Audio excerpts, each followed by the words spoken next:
इंसानियत मर चुकी है। आपकी गाड़ी अगर रुक गई है ना, उसको चेन लगाने के 5,000 रुपए, 10 मिनट के लिए चेन लगा के सिर्फ क्रॉस कराने के। गाड़ी चल नहीं रही, उसे धक्का लगाने के भी 5,000 रुपए। तमाशा नहीं बनाया। एक बुजुर्ग है बेचारा जो मर रहा है, गरीब, उसे वॉशरूम जाना है, वो 18 घंटे से सड़क पे ख्वार हो रहा है। वॉशरूम जाना है, नहीं, आपको पूरा कमरा बुक कराना पड़ेगा, 50,000 रुपए, 60,000 रुपए। कोई होटल इससे नीचे बात नहीं करेगा, क्योंकि अगर कोई इससे नीचे आएगा बाकियों की मार्केट गिर जाएगी, बाकी सारे उससे बाइकआउट कर देंगे। तमाशा नहीं बनाया हुआ। वॉशरूम जाने के 20-20 हजार रुपए तुम लोग ले रहे हो। मतलब लोग बिलक बिलक के मर रहे हैं, उनके पास खाने को कुछ नहीं है। ये कौम कब बनेंगे भाई हम लोग? कायदे आज़म रहमतुल्लाह अलैह ने 2 रुपए अपनी तनख्वाह रखी थी after the creation of Pakistan, और सारा अपना खजाना उठा के कौमी खजाने में महाजिरीन के लिए दे दिया था। तो कौम ने क्या किया था? अपने घरों की डिविजन्स कर दी थी कि भाई आधे घर में हम रहेंगे, आधे घर में महाजिर रहेंगे, जब तक स्टेट इनके लिए कोई नेमल बदल जो है वो तैयार नहीं करती। यार आप लोगों ने 4 घंटों के लिए लोगों को सिर्फ रखना था, क्या मौत पड़ती थी इससे? जब तक वो अली सतपारे की तरह कोई बहुत बड़ा इशू क्रिएट नहीं होता मीडिया पे, बहुत ज्यादा ऑडियो वीडियो लीक्स नहीं होती, कौम निकलने के लिए तैयार ही नहीं होती। ये कौम कब बनेंगे भाई हम लोग? लोग उस वक्त सब कुछ देने को तैयार होते थे at the time of partition, जब खुद खाने को एक वक्त की रोटी नहीं होती थी, वो अपनी रोटी जाके महाजरों को दिया करते थे। आज ये नौबत क्यों आई है?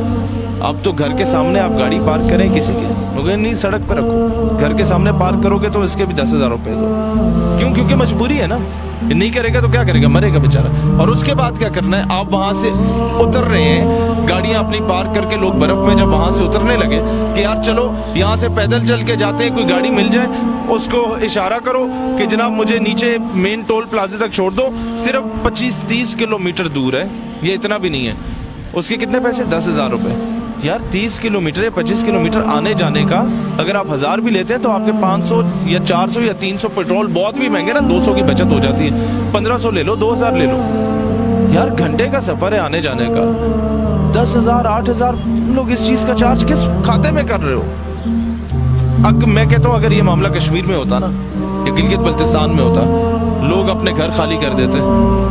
लोग एक कमरे में कोने में रह लेते, 100 150 बंदों को अपने घरों में ठहरा देते। मैं गिलगित होके आया हूँ और हमारी कौम पे अफसोस है मुझे कि मैं अभी पिछले हफ्ते शारजा में एड्रेस करने गया पाकिस्तानियों से, तो दुबई में, शारजा में, रसूल खैमा में, पूरे अमारात में जहाँ जहाँ क्रिश्चियंस की दुकानें थी, 25 तारीख से लेके दिसंबर से लेके 1 तक, न्यू ईयर तक, वो क्रिसमस की खुशी में लोगों से उन लोगों ने 50% ऑफ कर दिया था कि जनाब क्रिसमस है, हमारा मजहबी त्यौहार है, तो हम लोगों ने फ्री, मतलब 50% फ्री कर दिया है। मुसलमान खरीदे, यहूदी खरीदे, हिंदू खरीदे, सिख खरीदे, ईसाई खरीदे।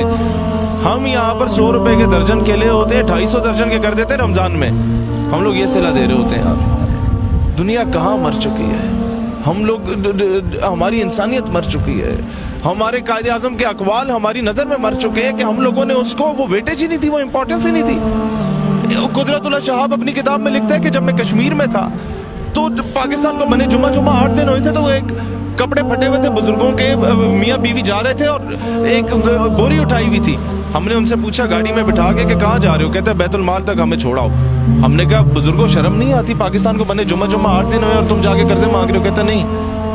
उनके जवाब ने मुझे शर्मिंदा कर दिया। जवाब ये था कि बेटा, जो लोगों के सोने हीरे जवाहरात थे ना, या कोई बालियां या वो जेवर था, जो जिनके हाथ पांव कटे हुए थे, शहीद हो गए थे, वो हम इकट्ठा करके सरकारी खजाने में जमा करा रहे हैं, शायद पाकिस्तान की रियासत को कोई फायदा हो जाए। यार वो कौम किधर गई है? वो कौम किधर गई है कि एक बुजुर्ग ट्रेन में रो पड़ा था, नया नया पाकिस्तान बना था, कि मेरे पास टिकट के पैसे नहीं है। वो टिकटी कहता है पाकिस्तान किस तरह चलेगा, आपके पास टिकट के पैसे नहीं है। खैर आप नहीं दे सकते तो मैं आपकी जानिब से पैसे दे देता हूँ, लेकिन टिकट के पैसे देने पड़ेंगे ताकि पाकिस्तान की रियासत चले। लोग कुर्बानियां देते थे, वो पाकिस्तान किधर गया? आप तो कंडक्टर गाड़ी से उतार देता है, आपके पास 2 रुपए किराया कम हो तो। किसी को मक्खी लड़ती है, सैलाब आता है, आग लगती है, आंधी आती है, वो कोई अगर पीछे इदारा रह गया है जिसको आप कहते हैं हर काम में मदाखलत कर रहा होता है, क्यों कर रहा होता है? भाई इसलिए कर रहा होता है कि ये उल्लू के पट्टे सत्तू पी के सो जाती है। ये जिन लोगों की जिम्मेदारी होती है, चाहे वो कोई भी गवर्नमेंट हो, एंड पे अगर किसी ने काम करना होता है, या आपकी पाक फौज ने करना होता है, ये रेंजर्स ने आके करना होता है, और ये उन लोगों ने किया।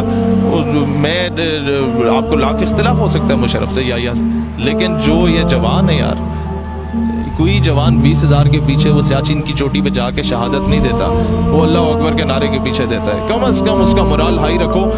جن قوموں کی فوجیں کمزور ہو گئی ہیں نا, قوموں نے ان کا morale بوسٹ اپ نہیں کیا, ڈاؤن کیا ہے, تو ان قوموں کا حال پھر دیکھ لو, جو عراق میں ہوا, جو شام میں ہوا, جو لیبیا, سیریا, ان سارے ملکوں میں ہوا, افغانستان میں ہو گیا. وہ 2 دن نہیں ٹک سکی فوجیں ان کی. تو قوم کو morale ہائی کرنا چاہیے. آپ کو پولیٹیکلی اختلاف کسی بھی جرنیل سے ہو سکتا ہے, that is something else. فوج کا morale ڈاؤن کرو گے, غرق ہوگے باقی ملکوں کی طرح. میں قوم سے کہتا ہوں اب بھی وقت ہے, جاگ جاؤ اس سے پہلے کہ بہت دیر ہو جائے. اب میں اپنے تمام یہاں کے دوستوں سے کہتا ہوں کہ یار دکانداری بعد میں یا بزنس بعد میں, انسانیت پہلے ہوتی ہے.